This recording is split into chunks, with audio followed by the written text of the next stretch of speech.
up, guys, and welcome back to the channel. You join me in my tuned up Toyota Supra as I completely spin like crazy.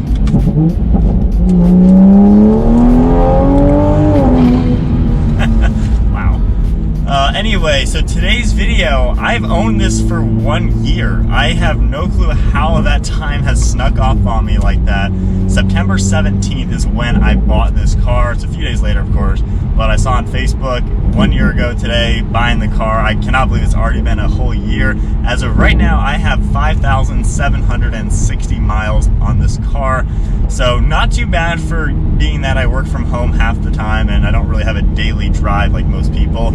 I put 100 miles on it day one, put 200 miles on it the other day, but I have honestly been enjoying this car so much.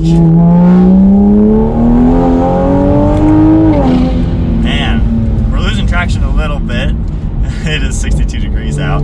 So anyway, in today's video, we're gonna go over the type of driving I've done with this car, the mods I've done, the future plans, and we're also gonna touch on why the heck I bought the A90 Toyota Supra. So first and foremost, we have a fun little twisty road we're gonna go down, talk about some of the fun driving that this car has to offer. I guess we'll go ahead and start with that since we have a fun road. So as far as the fun factor and fun driving, at 1,000 miles, I actually had this car on the racetrack out at Virginia International Raceway. And it was a blast. That car was bone stock at the time. As we go down a nice little twisty turn, the car handles so well. It really is at home when you are doing some twisty turns. I've done a really nice mountain road trip with the car that you guys saw a video on, and I've done quite a few smaller mountain road trips and country road trips with this car. So I've done a lot of good performance driving, and then a lot of the other driving I've done is daily driving, around town commuting. I don't really commute like normal people, but I've done the commuting with it, you know, decent journeys, several hundred miles in a day, and things like that. And the car, it really has been a good to drive car. It's really fun when you are on the racetrack, and when you're in the twisty turns, it just comes alive. It handles so well.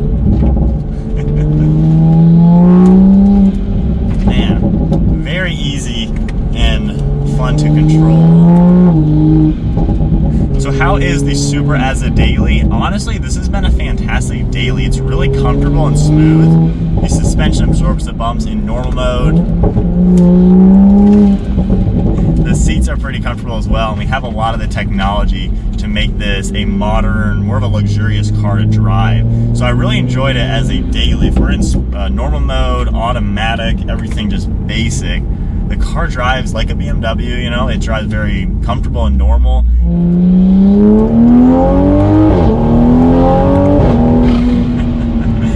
So, along with daily driving abilities, it can also be driven like a really fun sports car.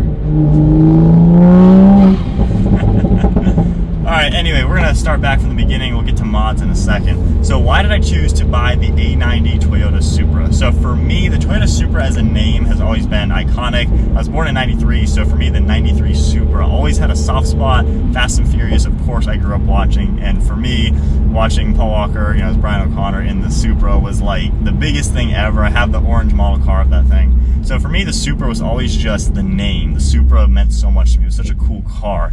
And then, of course, when this one came out, not exactly the same heritage as you would find in the JDM Supra, being that this is built with BMW.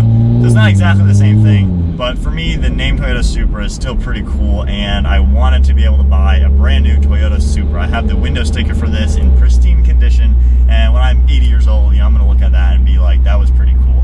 So I wanted a Supra. I really liked having the name, and then more and more when I learned about what the A90 was going to have to offer, it looked like it was going to fit the exact need that I wanted. I had the Nissan GT-R already. I'd owned that car for about a year and a half, and that car, it's an insane car. I love that car. That is a true dream car of mine. It is not exactly the best daily. It's very rough around the edges. It's very clunky, and I had just moved to a new house where I'm in the city part of our town, and it literally takes me 15 minutes to get anywhere. I have to go through train tracks, stop and go traffic like crazy. It's just very tight, small, a lot of traffic lights, and the GT-R was showing that it is not designed for that type of driving.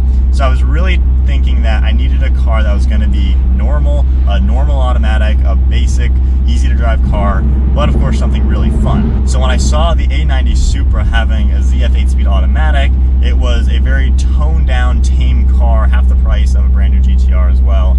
But then also having the crazy sports car things. It was going to have a performance engine from BMW, you know, the rear wheel drive, active suspension, differential steering. It seemed like it was going to have a great blend of normal car and sports car. And spoiler alert, it definitely does that. Like right now, we've been in normal mode, just cruising. But when I want to hit it, alright, we got way too much wheel spin, but when I want to hit it, it's also crazy. So this car seemed like it was going to fit that need of a normal car, but for me, I don't ever want a normal car. Life is too short to drive a boring car, in my opinion. I love driving my cars, I love having sports cars, and to me, I always want my drive to be fun. I don't care where I'm going, what I'm doing, I want to be in a fun to drive car. So to me, this car just fit that purpose very well. Now, as far as the modifications that I've done to my Supra, because the car's far from stock, it's not crazy modified, but it certainly isn't a stock car anymore. So starting with the exterior, one of the first things I did, this entire car had a paint correction, ceramic coating, and paint protection film applied. If we actually look at the hood, which you're not going to tell at all, the entire front end, the hood, the front bumper, and the pieces behind the front wheels are all covered in PPF, the lower rocker panel, the fake vent on the side, and behind the rear tires, and then everything was ceramic coated, the glass was coated as well. And then on top of that, this car is sitting on a set of H&R lowering springs. We have the ESR RF2 wheels, and I have a Supra decal on the front brake calipers. So pretty good stance overall on the exterior. I also have vinyl wrap to match on the mirrors and the rear stripes. So that's kind of the setup for it on the exterior. And as a review of the springs, I love them. It made the handling so much better. Day one, I may have hit 100 miles an hour in this car, and it wasn't that impressive. It was very all over the road. I thought it was kind of crappy for a sports car. With these lowering springs, the car is so stable, way better than stock, so I would highly recommend that. And I still retain the magnetic ride suspension, so a really good mod. So then on top of that, we'll go to the rear end of the car, which you can see the exhaust tips. This is the AWE Resonated Touring Catback exhaust. Massive exhaust tips. They look really sick. I really like how the chrome tips look in this diffuser. And being this is the Resonated Touring, we have mufflers in the back and resonators in the center to limit drone. And it's a really comfortable exhaust, and then when you hit it, it rips. Sorry to all the neighbors here. On top of that, I have an A90 Garage Catless Downpipe, and that opened it up to the tuning. This car is tuned from EcuTech, and Soho Motorsports is who did all the tuning, and we're cranking out 450 horsepower and 560 wheel torque. So this car is really fast. You guys have seen a ton of videos. If you're new to the channel, I have quite a few videos. Link below, you can see the first video down there is this racing the GT-R. This thing holds its own pretty well. And then underneath the hood, you'll see a few other parts. We have the MST cold air intake and the FTP charge pipe. You can kind of get a look at the downpipe down in there. And then of course the stock turbo sitting right here. This thing gives you some insane turbo noises, as you have already heard in today's video. And then this replaces the cheap plastic charge pipe. And it has a spot for meth if I want to go that route. So those are all the modifications. I've been really happy with the mods. It sounds amazing. It's faster than fast. It looks really good with the stance, and the wheels I think look really cool. But those are all the mods. Now on to the future. What am I gonna do with this car? I've already owned it 1 year. Well, I plan on owning it for at least 2 more years, I think.